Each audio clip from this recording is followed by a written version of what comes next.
Bismillahirrahmanirrahim. Qul huwallahu ahad. Qad zara'na li jahannam.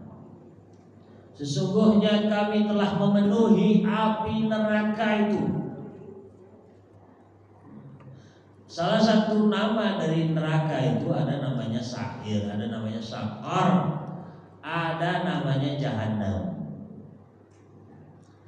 Mau pilih yang mana? Jangan dipilih semuanya. Dari tingkat 1 sampai ke 7 itu panas semuanya.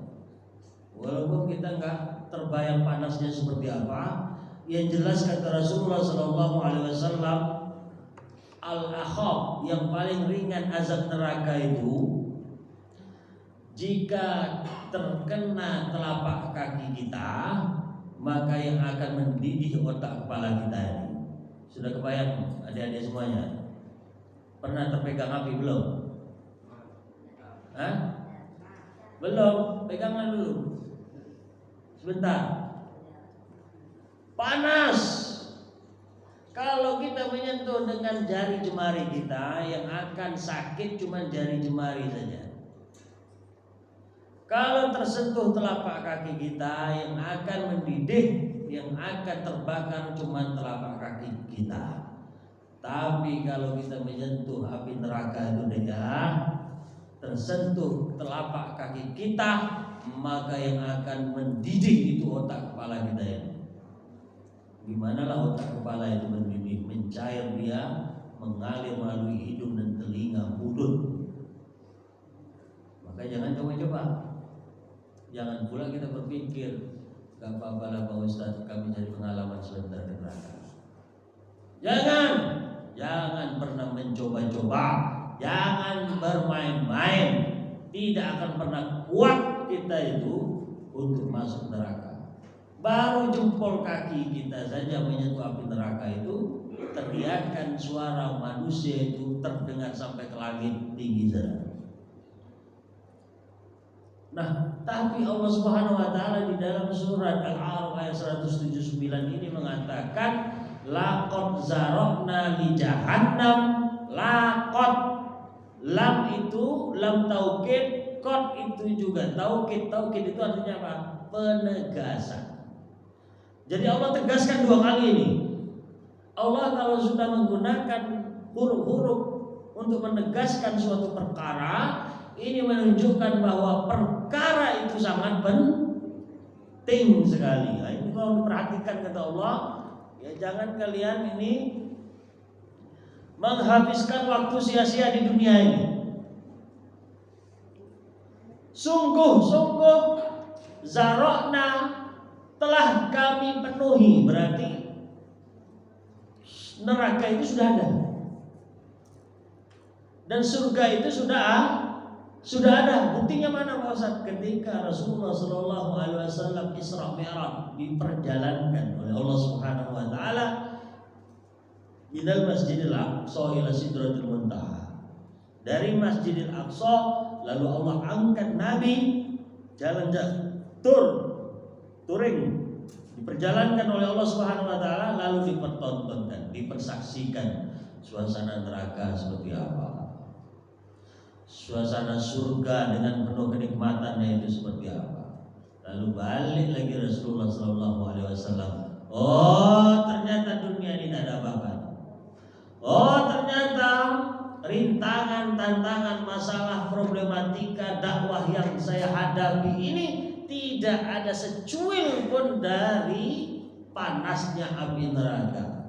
Tidak ada secuil pun dibandingkan nanti kenikmatan yang Allah janjikan untuk saya. Jadi Rasulullah SAW ini alah cuman kita nih ya, cuman dikurangi tidur sebentar saja, cuman terganggu dengan suara azan subuh itu saja kita sudah berat. Untuk mengeluarkan rupiah saja kita kok berat. Nauzubillah min dzalik, kalau Ramadan ini hampir berakhir ini belum ada rupiah, belum ada duit yang kita keluarkan dari kantong kita untuk berinfak bersedekah. Nauzubillah min dzalik. Belum ada amal yang membanggakan kita di akhir bulan Ramadan ini. Belum lagi berinfak, belum lagi qiyamul lail. Padahal Allah Rasulullah SAW katakan, man qoma, barang siapa yang menghidupkan, qoma itu artinya qiyam, menghidupkan malam-malam Ramadan, imanan wa ihtisaban, ghufira lahu ma taqaddama min dzambi. Masa hadis Rasulullah SAW itu tidak menggugah hati dan perasaan kita, maka kita harus mengevaluasi lagi masalah iman. Kalau tidak menggugah itu, kita harus evaluasi lagi persoalan iman kita ini. Ini Ramadan sudah udah mau berakhir, sudah malam ke 25. Kalaulah 30 hari tinggal 5. Kalau 29 tinggal 4. Sedangkan kita belum berinfak, belum bersedekah, belum membantu anak-anak yatim, fakir miskin di sekitar rumah kita, sekitar masjid kita. Belum pernah ada kita bangun di malam hari bermunajat kepada Allah Subhanahu wa taala, mencucurkan air mata, mengungkapkan semua salah, dosa kita selama ini. Malam-malam berlalu begitu saja, malah kita isi dengan membakar petasan, bom meletup. Tapi Al-Quran tak pernah kita baca. Mungkinkah kita nanti akan berjumpa kembali dengan Ramadan ini? Wallahu a'lam. Padahal ajal kita begitu banyak sebab-sebabnya yang bisa mengerenggut nyawa kita ini. Dalam waktu yang sama Allah turunkan aneka macam bencana dan penyakit. Dulu nggak ada namanya corona, sekarang sudah Allah turunkan corona. Selesai setahun belum, selesai 2 tahun belum. Jadi setiap tahun corona ini memang terus merayakan hari ulang tahun. Sudah ke tahun ketiga ini corona pun belum berlalu. Berharap kita Indonesia selesai. Non jauh di sana India baru mulai. Sekarang kemarin sekitar 200 juta serentak mengidap penyakit corona di India. Argentina juga begitu. Entahlah kapan Allah angkat bencana ini. Kenapa Allah turunkan bencana ini? Walaqad zarokna, sungguh kami akan penuhi surga. Sungguh kami akan penuhi neraka itu, kata Allah SWT. Jadi neraka itu sudah Allah siapkan, bernama Jahannam. Siapa yang menghuninya? Walaqad zarokna li jahannam kasir. Kasir itu artinya banyak. Siapa yang banyak itu yang akan menghuni neraka? Yang pertama kasirun minal insi wal jinni, dari 2 golongan. Satu golongan jin, satu golongan manusia. Kita ini golongan yang mana? Golongan jin atau manusia kita ini? Ada yang jin di sini. Alhamdulillah ta'ala ya. Kalau saya bilang ada golongan jin, ya ada. Berarti ada jin.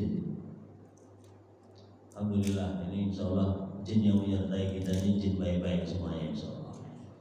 Kalau sempat dia duduk manis di majlis taklim ini, berarti dia jin muslim, taat. Kalau jin kafir mendengar pengajian ini, dia kabur. Apalagi dia tak tahan bersama orang-orang yang itikaf. Tak ada celah bagi setan menggoda kita ya, insyaallah. Tak ada celah. Kenapa? Pertahanan keimanan kita kuat. Bukan maknanya itu setan betul-betul diikat, diborgol, tidak. Karena kita ini betul-betul berpuasa lillahi ta'ala, yang halal pun kita hindari, sehingga tak ada celah bagi setan untuk menggoda kita. Itu maknanya. Sehingga setan seakan-akan terbelenggu. Jadi nanti isinya neraka itu dari kalangan jin dan manusia, penuh sesak. Apalagi sekarang ini zaman fitnah ini zamannya panen rayanya setan. Setan menggunakan pukat harimau sehingga kecil besar ketangkap semua. Bahkan setan hari ini nggak perlu susah lagi seperti zaman dahulu kala harus menggoda Adam dan Hawa mati-matian. Sekarang nggak perlu digoda, orang ini sudah auto masuk neraka. Banyak. Karena nggak perlu lagi susah-susah setan. Ini masuk setan sekarang sudah paling raya. Zamannya sekarang ini zaman fitnah di mana Islam tak berjalan. Al-Quran tinggal tulisan. Kenapa tinggal tulisan banyak? Ya Rabbi inna qaumi ittakhadzul Qur'ana mahjura. Allah Subhanahu Rasulullah sallallahu alaihi wasallam pernah mengatakan, mengadukan kepada Allah, ya Allah, banyak dari kaumku ini hijrah dari Al-Qur'an, meninggalkan Al-Qur'an, mahjur. Apalagi zaman sekarang, Al-Qur'an ini 3 saja fungsinya rata-rata. Pertama untuk alat pernikahan, alias mahar. Diterima nikahnya dengan mahar seperangkat alat sholat, di dalamnya Al-Quran. Selesai dapat wanita ini seperangkat alat sholat ini, Al-Quran disimpannya di lemari, dikuncinya, digemboknya, gak pernah dibaca. Banyak Al-Quran yang selusuh-lusuh di dalam rumah, gak pernah disentuh, gak pernah dibaca. Tak pernah terdengar dari rumah itu lantunan ayat suci Al-Quran. Malah yang keluar dari rumah itu lantunan lagu-lagu kucing garong, lagu apa lagi, cinta satu malam, ku hamil duluan. Sedangkan ayat-ayat Al-Quran tak pernah keluar, tak pernah berbunyi di rumah itu. Nah, ini banyak. Ini salah satu dari menjadikan Al-Quran itu sesuatu yang kita jauhi. Di antaranya tidak pernah kita baca. Yang kedua, Al-Quran ini sebagai fungsinya sekarang ini ya, rata-rata ini alat pertandingan, alias musabaqah tilawatil Quran. Gak pernah dibaca, tak pernah dikaji, cuma menang-menangan suara yang indah saja. Masing-masing daerah memutus koringnya masing-masing. Dan bahkan ada sebagian daerah itu bukan koring punya dia, bahkan itu koring naturalisasi yang didatangkan dari Payakumbuh mewakili rohil dan rohil. Banyak juga itu. Kenapa? Untuk cari nama, agar nanti dianggap daerahnya itu daerah yang religius. Sebatas itu saja. Setelah dipertandingkan selesai. Lihatlah bekas MTQ kita itu, seperti rumah-rumah hantu yang tidak bertuan. Yang ketiga, Al-Quran ini sebagai sumpah pejabat, alat untuk menyumpahi para pejabat. Banyak pejabat-pejabat diangkat, semuanya ditaruh Al-Quran di atas kepalanya, betul nggak?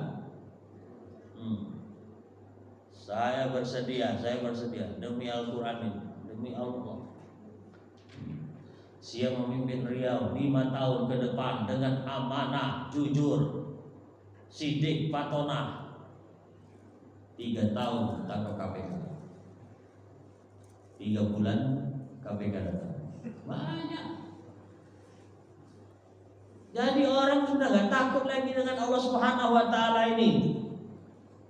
Makanya Indonesia ini gak makmur-makmur, gak sejahtera, gak maju-maju, karena gak ada yang dia takuti. Indonesia, Singapura maju, kenapa? Ada yang dia takuti. Dia hidup di lautan orang Melayu, maka dia khawatir. Dia negara kecil, lemah, maka kita harus maju. Kita harus menguasai ekonomi. Kalau enggak, udahlah kecil, kita tidak berkuasa pula. Ada yang dikhawatirkan, hidup di lautan orang Melayu. Orang Israel juga begitu, hidup di lautan orang-orang Muslim Arab. Dengan khawatiran dia ini, dia akhirnya apa? survive, harus bangkit, kita harus maju. Indonesia tidak ada yang dia takut, hingga Tuhan sekalipun tidak dia takut. Nah itu tadi, disumpah pakai Al-Quran, disumpah atas nama Allah Subhanahu Wa Taala, tetap saja dia kesampingkan itu semua, dia langgar itu semua. Maka wajar kata Allah Subhanahu Wa Taala, aku penuhi jahanam itu dari manusia. Sampai jam berapa? Aku penuhi jahanam itu dari kalangan manusia dan jin. Kenapa manusia dan jin sampai Allah penuhi, campakkan ke dalam neraka? Yang pertama adalah lahum qulubun la yafqahuna biha. Mereka punya hati. Hati ini bukan liver itu ya. Penyakit liver itu apa? Hepatitis. Bukan itu. Hati yang ada di dalam dada ini. Kita untuk berpikir mendalam itu menggunakan hati. Kalau akal ini juga untuk berpikir, tapi untuk merenungi, untuk mengambil keputusan yang tepat itu harus menggunakan hati. Disebutlah dengan hati nurani yang ada di dalam dada ini. Dalam ilmu lain disebut dengan kecerdasan spiritual. Jadi orang bukan hanya sekedar intelektual, tetapi pengaruh kesuksesan orang itu banyak dipengaruhi 90% dari kecerdasan yang ada di dalam dada ini, yaitu kecerdasan spiritual. Nah, Allah memberikan kepada kita ini hati nurani, tapi tidak digunakannya untuk memahami Al-Quran. Sekarang sudah sesuai nggak perbuatan kita 24 jam dengan Al-Quran? Hablum minallah kita sudah sesuai nggak dengan Al-Quran? Cara ibadah kita, cara taqarrub kita kepada Allah Subhanahu Wa Taala, iman kita kepada Allah Subhanahu Wa Taala, ma'rifat kita kepada Allah Subhanahu Wa Taala sudah betul atau tidak? Kita sudah menempatkan Allah Subhanahu Wa Taala itu sebagai Tuhan yang esa atau belum?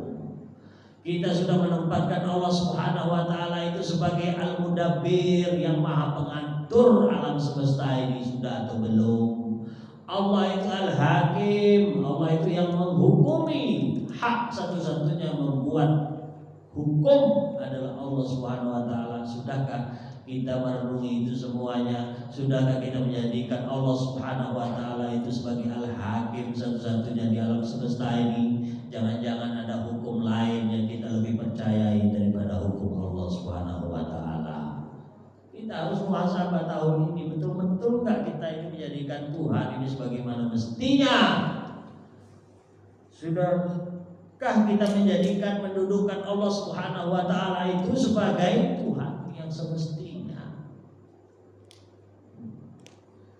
Allah Subhanahu Wa Taala itu lillahi mulkus samawati wal ardh. Allah lah yang memiliki langit dan bumi ini. Wajar dong kalau Allah ingin mengaturnya. Lalu peran Allah Subhanahu Wa Taala itu kita kesampingkan, lalu kita memilih aturan buatan manusia, sehingga Allah Subhanahu Wa Taala katakan di dalam Al-Quran, amlahum suraka saraulahum man lam ya'zam bihillah. Apakah kalian punya tandingan-tandingan menserikatkan aku, sehingga kalian itu tunduk pada syariatnya ketimbang syariat aku, kata Allah Subhanahu Wa Taala.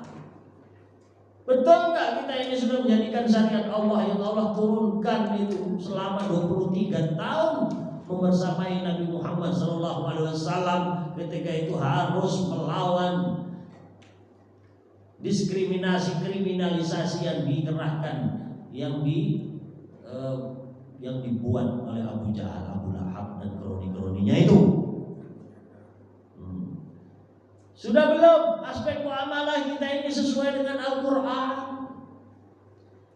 Mana hati kita yang Allah berikan itu? Kenapa gak digunakan untuk memahami ayat-ayat Allah Subhanahu Wa Taala? Mungkin ada salah satu dari ayat-ayat Allah ini kita ingkari, kita tolak. Coba, udah gitu kita masih mengaku beriman belum? Orang seperti inilah nanti harus transit. Karena iman kepada Allah itu sekaligus harus beriman kepada kitabullah, kepada Al-Quran. Dan itu harus bersifat 100%.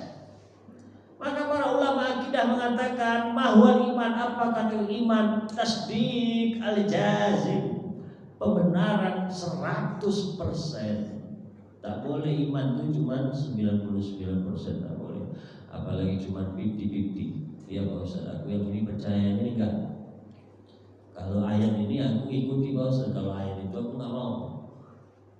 Ayat itu kayaknya nggak sesuai dengan konteks keindonesiaan Pak Ustaz. Oh syariat ini syariat dulu nih Pak Ustaz, sekarang nggak berlaku. Ini cuma teori aja, tataran teori ini bukan tataran praktek ini Pak Ustaz. Nauzubillah min dzalik kalau kita itu mengatakan Al-Quran seperti itu. Bahkan dalam surat Al-Maidah itu mengatakan apa tuh ibu Nabi ba'dul kita watakuru Nabi ba'd wa may yaf'alu dzalika ulaika humul kafirun haqqan. Kalian mengimani ayat ini dan mengingkari ayat ini, kalian menerima hukum Allah yang ini, kalian mengingkari hukum Allah yang ini. Kalau masalah ekonomi jangan bawa Islam Pak Ustaz. Kalau masalah politik jangan bawa ayat-ayat Al-Quran Pak Ustaz. Nggak cocok. Ini parlemen Pak Ustaz yang bawa Al-Quran. Nauzubillah min dzalik kalau kita itu ya membatasi peran Allah Subhanahu wa taala di alam dunia ini.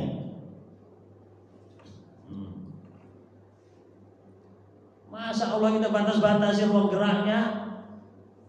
Pak Ustadz, kalau bicara Islam tuh kayak di masjid aja, jangan bawa ke kantor, jangan dibawa-bawa ke sidang parlemen, jangan bawa-bawa ke peradilan hukum, tak sesuai tak laku itu Pak Ustadz.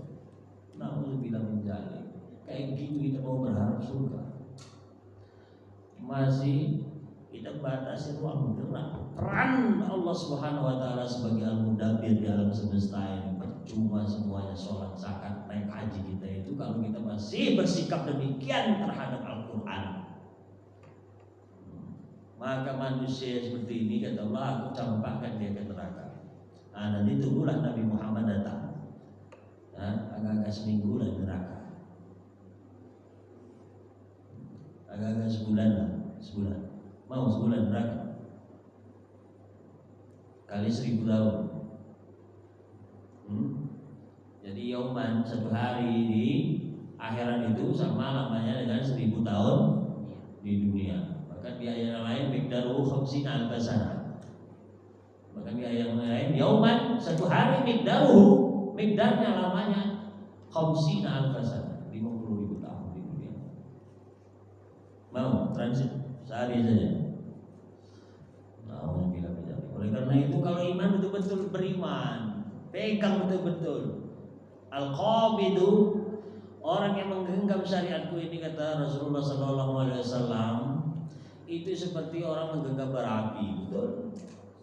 Kalau kita genggam terus Islam ini, kita genggam syariat Allah SWT ini, banyak yang bertolak belakang. Jadi jangan kita ini mundur ke belakang walaupun bertolak belakang. Apakah Islam ini yang dimenangkan Allah Subhanahu wa taala atau aku hancur karena membawa Islam ini? Begitu Rasulullah SAW itu. Kan ditawari oleh Abu Jahal, ya Muhammad, kau tinggalkan aja lah semua dakwahmu itu. Jangan kau singgung-singgung berhala-berhala kami, ibadah-ibadah kami, jangan kau singgung. Kalau kau sanggup meninggalkan dakwahmu itu, maka nanti akan kami beri hadiah, kedudukan, kursi. Kau mau berapa kursi di parlemen kami? Kata Abu Jahal. Pilih komisi apa yang kau suka. Komisi A, B, C, D. Kami akan kasihkan. Kau mau menjadi gubernur, penguasa di kabilah mana? Kami akan angkat, wahai Muhammad. Kau mau duit berapa? Kau sebutkan nominalnya. Berapa T? 100 T, 1000 T kami akan siapkan. Kau mau wanita, kau tinggal pilih wanita tercantik di Jazirah Arab ini, asal dengan satu syarat, kau tinggalkan Islam. Kau tinggalkan Islam, kau jangan lagi berdakwah. Kau mau kekuasaan kan? Iya kan? Nah, kami akan kasih. Apa kata Nabi Muhammad SAW? Kalau tawaran kayak gitu ditawarkan kepada kita sekarang ini, kira-kira gimana? Banyak yang mau. Orang sekarang ini mau nyari kekuasaan aja bayar menjadi. Apalagi ada nawarkan gratis kayak gitu. Sudah disambut semua praksi itu, antri itu Rasul tidak. Oh, kecil tuh dia ini, nggak ada apa-apanya. Bahkan kalau ditimbang dengan sehelai sayap lalat, maka akan lebih berat sehelai sayap lalat itu ketimbang dunia dan seisinya. Maka kita jangan gadaikan. Kalau iman betulan. Sekarang ini kita mau menerima Islam atau tidak? Kalau mau menerima Islam, terima 100%. Walaupun itu tidak populer, walaupun itu menghantam kita, walaupun itu berat untuk kita kerjakan, tapi jangan ada penolakan. Jadi kalau Islamlah secara kafah, sempurna. Kalau tidak, jangan sama sekali, pilih kafir aja. Karena pilihan cuma dua, surga, neraka. Kafir atau mukmin. Man sa'a falyu'min, man sa'a falyakfur. Barang siapa yang mau iman, imanlah, kata Allah. Man sa'a falyakfur. Barang siapa yang mau kafir, kafirlah. Jadi semuanya tak ada paksaan. La ikraha fiddin. Tidak ada paksaan dalam urusan agama. Kau mau kafir, kafirlah, kata Allah. Mau mukmin, mukminlah. Karena kedua-duanya sudah aku siapkan rewardnya, penghargaan, hadiah. Yang kafir nanti ada neraka, yang mukmin ke surga. Jadi betul-betul mukmin dong, mukmin betul. Sebagaimana pemahaman orang-orang sahabat, tabi'in. Yang kedua yang akan memenuhi neraka ini, lahum qulubun la yafqahuna biha wa lahum a'yunun. Mereka punya mata. Ada yang punya mata semuanya di sini ya? Ada yang matanya sudah tidak ada, selamat dia dari ayat ini. Kalau mata sudah tidak ada, tapi kalau mata masih dikasihkan nikmat mata oleh Allah Subhanahu Wa Taala, itu gunakan untuk melihat tanda-tanda kekuasaan Allah. Apa-apa yang ada di langit, apa-apa yang ada dalam diri kita ini, itu semuanya ada tanda-tanda kekuasaan Allah. Bagaimana kulit kita ini tersusun dalam struktur yang sangat rumit. Bagaimana hati kita ini memompa darah yang kecepatannya itu 15.000 km per jam atau lebih. Kecepatan hati liver itu memompa darah di dalam tubuh kita itu kecepatan luar biasa. Jangan dibandingkan dengan sanyo kita di rumah. Sanyo itu sejam entah hari tangga. Tapi kalau hati buatan Allah, made in Allah Subhanahu Wa Taala, made by Allah Subhanahu Wa Taala, ini luar biasa. Renungkan itu, siapa yang buat kayak gitu? Ada nggak buatan manusia secanggih itu? Belum tanda-tanda kuasa Allah Subhanahu Wa Taala. Di bumi saja kita renungi ini tanda-tanda kuasa Allah Subhanahu Wa Taala ini sudah nggak kuat kita, nggak ada waktu kita meneliti itu semuanya. Bagaimana bunga-bunga aneka macam warna itu, siapa yang ngecek, gimana Allah mendesainnya? Bagaimana kekuatan otak manusia ini seimbang dengan flash disk sebesar kamar 3x4. Flash disk telunjuk ini saja kita sudah bisa menyimpan dokumen 2 GB, 10 GB. Apalagi kapasitas otak kita ini seperti flash disk ukuran sebesar kamar 3x4. Itu buatan siapa itu? Otak kita ini buatan Allah SWT. Bagaimana benda-benda langit dan sebagainya. Jutaan miliaran bintang yang hari ini tak pernah bisa dihitung, dan besarnya itu jutaan bahkan miliaran kali lipat dari besar bumi ini. Siapa yang membuat itu semuanya? Bagaimana bintang, bagaimana rembulan, bagaimana matahari? Renungkan itu semuanya, itu adalah tanda-tanda kuasa Allah yang maha besar. Allahu Akbar.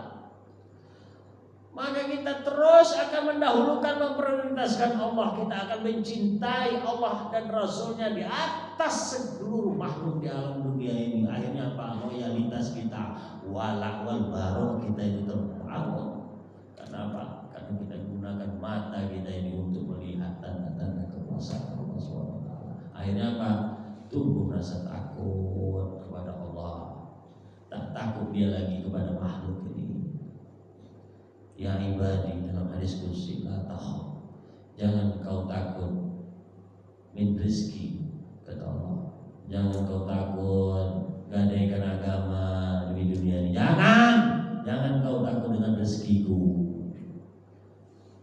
Madama khazaini la yantahi abadan, dalam hadis qudsi. Jangan kau takut dengan rezekiku selama perbendaharaan aku tidak pernah habis. Sudah berapa juta miliar manusia yang makan rezeki Allah ini tak pernah habis. Sudah berapa juta orang mancing di Sungai Siak, Sungai Kampar itu tak pernah habis. Ikan tomat, ikan pauk, nggak pernah habis. Betul. Bahkan yang ikan teri itu, ikan baru beranak sudah kita ambil semua itu. Teri Medan, teri Aceh, nggak habis-habis. Maka jangan takut kita dengan rezeki Allah, sehingga kita ini harus cari yang haram lah, ngapain coba? Harus ngambil hak orang lain. Ini muhasabah lagi ya, muhasabah. Itu ngapain coba? Kita karena takut menjaga dari pandangan manusia agar kita dianggap terpandang, agar enak pulang kampung dan sebagainya. Akhirnya kita mencari rezeki serampangan, halal haram rantau semuanya. Padahal Allah katakan wa may yaghfur, barang siapa yang mencuri hak orang lain, yati bima qala, nanti dia datang dengan barang-barang harta-harta yang dia curi. Bayangkan kalau kita curi tiang-tiang jembatan, angkutlah di menghadap Allah Subhanahu wa taala. Kita curi aspal sepanjang 50 km, angkutlah semuanya. Maka jangan korupsi. Yang ketiga, yang akan menghuni walau azan, dia punya telinga. Ada yang sudah tuli di sini belum? Bisu ada. Kalau ada, selamat kita dari tuntutan dosa. Jadi kalau dapat musibah berupa cacat itu, ya alhamdulillah, Allah nggak tanya nanti mata kita, nggak ditanya, telinga nggak ditanya, inna sam'a wal absar, penglihatan, wal fuad, hati dari ulakan bukan rasul. Semuanya Allah akan minta pertanggungjawaban. Tapi kalau kita sudah bisu, tuli, buta, udahlah, selamat kita dari pertanggungjawaban. Tapi kalau masih aktif semuanya ini, jaga baik-baik 3 nikmat Allah Subhanahu wa taala agar tidak termasuk orang yang akan memenuhi neraka jahanam. Nauzubillah min dzalik. Maka kalaulah kita belum memaksimalkan 3 kenikmatan ini, mata tadi, telinga tidak kita gunakan untuk mendengar pengajian, ya, malah sekali datang ke pengajian, malah sekali belajar agama ini. Ada Pak Ustaz, belajar agama ini tak ada intinya loh. Nyekolahkan anak ke sekolah-sekolah umum, kalau ke sekolah pesantren nanti masa depannya suram. Emang yang menjamin masa depan kita. Jangan identik kalau belajar agama ini urusan dunia nanti bermasalah. Jangan sampai ini kita sudah susah semua. Ulama-ulama dulu itu saintis semuanya. Sekarang ini persoalannya masalah pendidikan kita saja yang sekuler ini. Kalau sistem pendidikan kita seperti zaman dahulu kala, insya Allah kita akan melahirkan saintis sekaligus ulama. Sekarang ini kalau nggak belajar betul-betul belajar umum, nanti nggak bisa kerja di situ-situ. Ini karena persoalan sistem pendidikan kita yang jauh dari Islam. Oleh karena itu pelajarilah Al-Quran, kita tekuni lagi, kita dalami tentang syariat Allah Subhanahu wa taala ini, maka insya Allah kita akan